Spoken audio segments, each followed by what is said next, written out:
Bir kazan.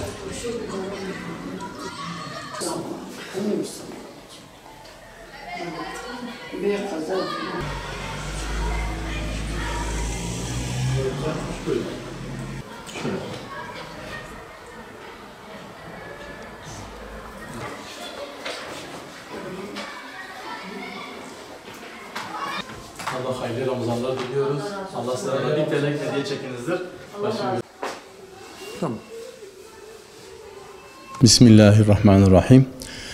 Merkezi Avrupa'da olan İHO Ebrar Uluslararası Yardım Kuruluşu Batman temsilciliği olarak Ramazan ayında muhtaç ve yetim ailelerimize 1000 TL'lik hediye çeki dağıtmak üzere ailelerimizi buraya çağırdık ve kendilerine teslim ettik. Rabbim bu Ramazan'da muhtaç ve yetim ailelerimizin yüzünü güldüren hayırseverlerimizin de yüzünü güldürsün. Rabbim ahiret azlığı eylesin inşallah.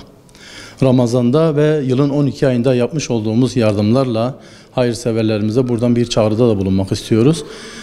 İHO Ebrar Uluslararası Yardım Kuruluşu sizlere ve hayırseverlerimize yardım ve köprü olma görevini yerine getirmektedir.